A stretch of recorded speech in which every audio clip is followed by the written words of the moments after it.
President Bongbong Marcos confirmed being hospitalized last night because of what he calls a stress and age-related illness. But now he's back on his toes. And while he skipped a few events, the chief executive assures his medical condition is not life-threatening at all. And as the president recovers, his critics are not giving him rest, with more impeachment complaints lodged against him today. Mobile journalist Arles Delos Santos with tonight's big story. While the president could not be with us in person, he asked me to convey his warm greetings. Executive Secretary Ralph Recto said this as he led the awarding of the 10 outstanding young men in Malacanang on Thursday morning. It was supposed to be President Bongbong Marcos' first event today.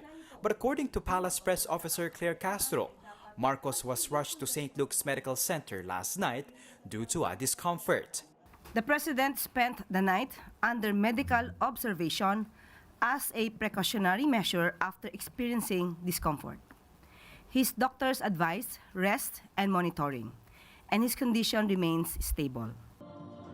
Yesterday, Wednesday, the president had even attended the 7th founding anniversary of the Bangsamoro Autonomous Region in Muslim Mindanao or BARM in Cotabato City, but he immediately left. Malamang po ang naranasan niya ay sobrang pagod sa pagtatrabaho.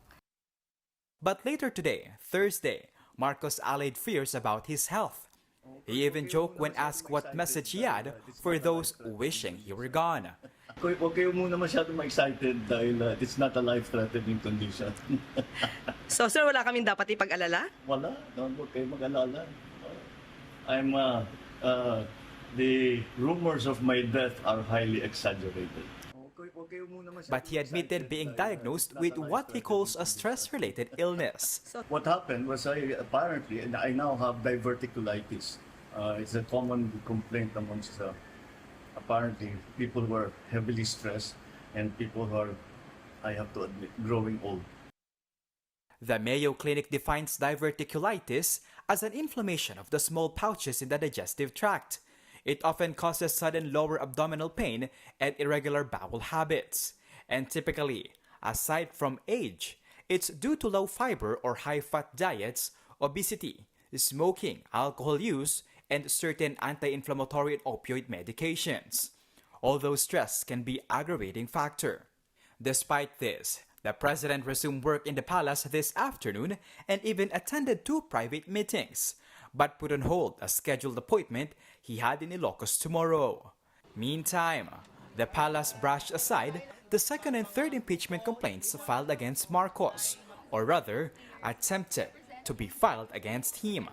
House Secretary General Cheloy Garafil is overseas and thus the complaints have not been officially received. Yusek Castro also insists that complainants should have solid evidence, especially those on the basis of the so-called PBBM parametrics formula, allegedly a 3-pronged system for distributing over 1.2 trillion pesos in funds designated for legislators' projects, which critics described as essentially pork barrel by design. Sinabi nilang abusive.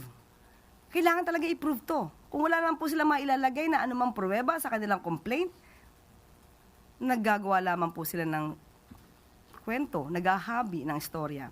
At po sila yung kickbacks, kailangan po pa rin. Patunayan ito. Hindi po pwedeng nasa guni-guni ng isipan ng tao. So, mahihirapan po sila talagang i-prove to dahil wala naman po talagang ginawa na violation ang ating Pangulo. Kapatid Arles Delos Santos, we are One News.